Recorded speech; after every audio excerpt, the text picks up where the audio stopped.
Oh my God, this is heavy. This is it, ladies and gentlemen. This is the first, oh, wow, it's heavy. The first, unironically, top of the line AMD gaming system in, what, 14 years or something like that? That's right. Today, I have the pleasure, nay, the privilege, of unboxing and gaming on an AMD Ryzen 5950X Aventum X from Digital Storm days before the official release. And I could not be more excited because it does not get any better than this. At least not until you've got Bitdefender installed. This video is brought to you by Bitdefender. Bitdefender is a global cybersecurity leader protecting over 500 million systems in over 150 countries. You can click the link in the description to learn more.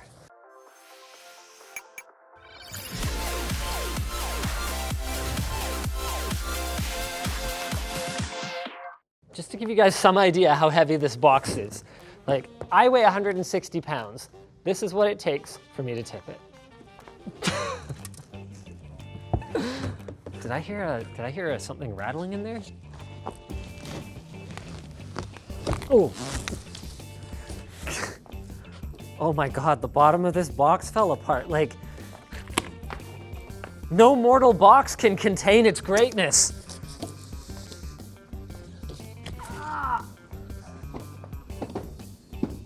Ah yes, motherboard accessories, wonderful. Just in case what we had already wasn't crazy enough, we could put another 2 M.2s in this expansion card with a cooling fan on it. All right. Oh, that's a nice touch. Did they put all the LTT stickers on it? Yep. Ha, nerds.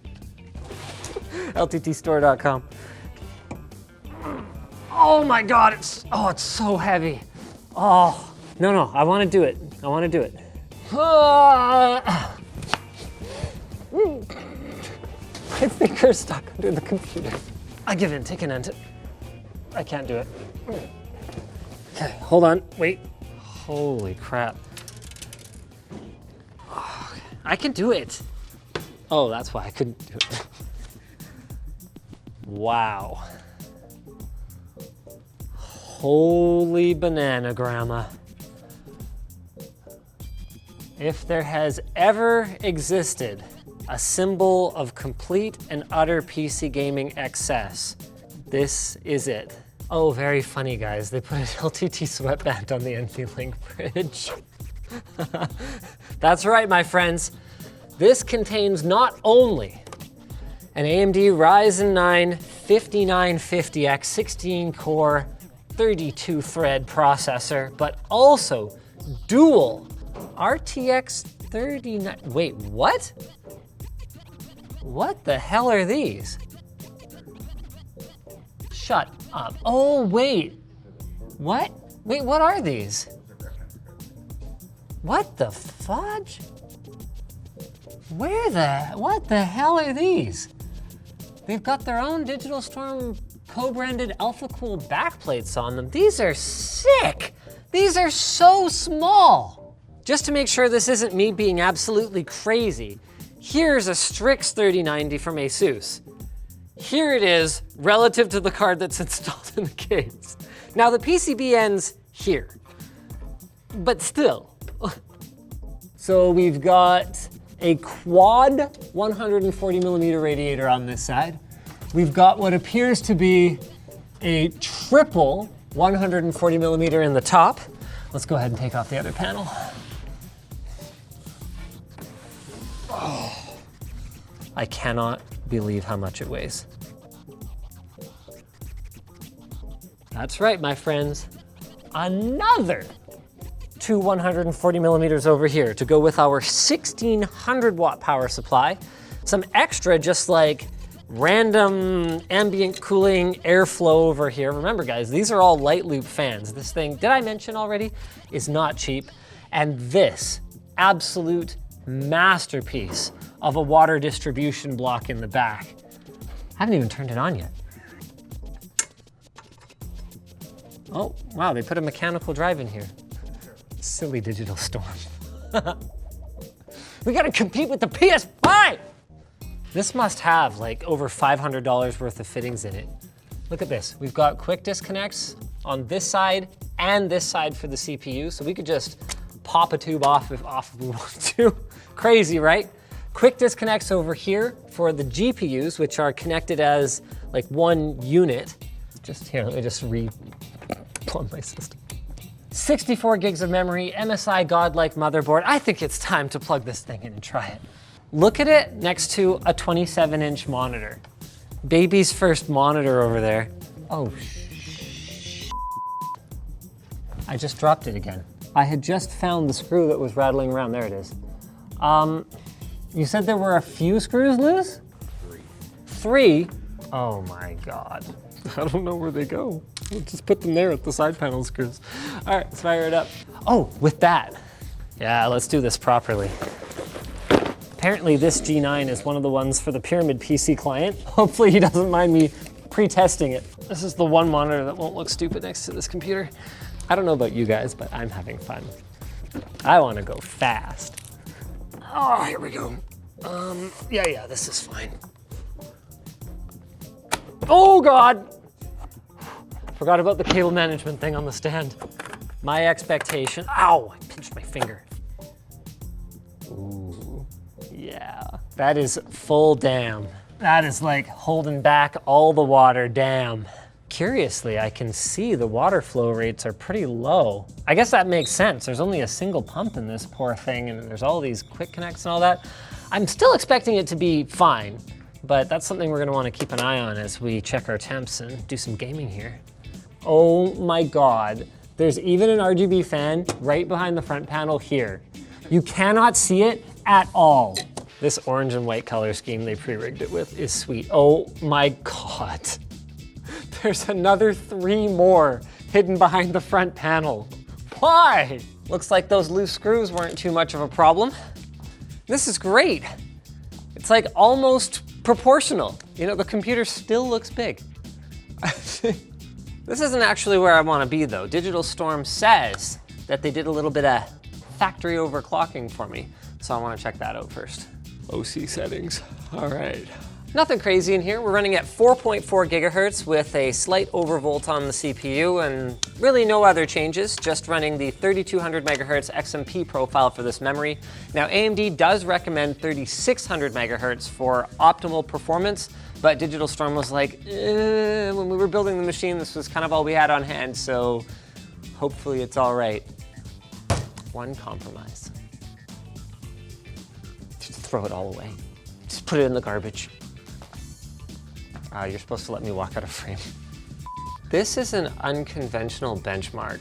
There it is, 5950X, base speed, so we're at 4.4 gigahertz, rock frickin' solid here, 64 gigs RAM, and that's weird. Why is only one GPU showing up? No SLI. Okay, let's reseat that puppy. This is what I wanted to benchmark. Okay, check this out. CPU utilization, 98%. Doing what, you might ask? Downloading a game. But hold on. That's not crazy. That's not stupid. What's happening right now is we're on a 10 gig connection here at the office, and I am linked right now to the Vancouver Steam server and downloading Red Dead Redemption 2 at a speed of 500 megabytes per second. 500 megabytes, not megabit. That is 5 gigabit, or at least it was a second ago. And why I say that this is a benchmark of sorts is that when you download a game, typically you're downloading and decompressing the files at the same time. So you can often end up in a very CPU limited scenario. So is the Ryzen 5950X the fastest CPU for downloading games if you have mega fast internet? Probably, actually. Let's try Grand Theft Auto now, shall we? Oh, 1 hour, 14 minutes, what? 4 minutes, 46 seconds, that's more like it. How we doing here? 550, 600, 600. Guys, this is over the internet. This is not even a cache server local. How's our CPU doing? Oh wow, CPU usage not even too high. That's interesting. So what you guys need to understand is that every game is compressed differently. So with Red Dead, for example, we were able to use all of our cores, but still our speeds were lower than Grand Theft Auto, where Grand Theft Auto seems to be limited to a smaller number of cores, but still we're getting greater speeds. So it depends how much it's compressed and how it's compressed. I'm gonna download Grand Theft Auto 5 in like 2.5 frickin' minutes. Oh, whoa, hey, there it goes.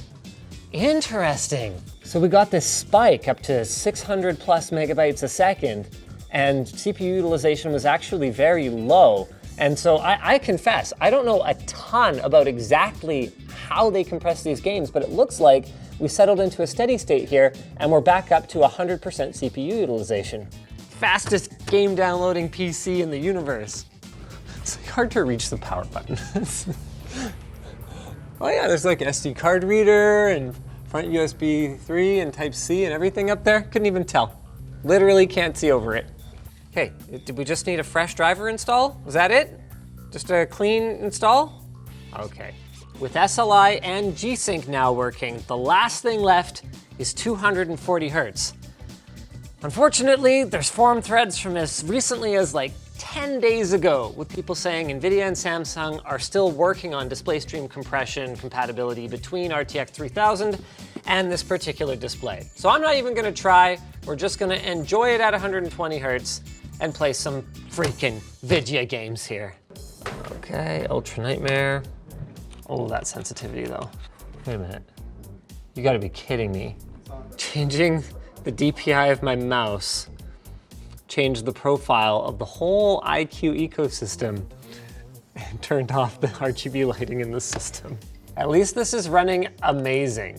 So we are at half of 5K resolution right now, running at 170 frames per second.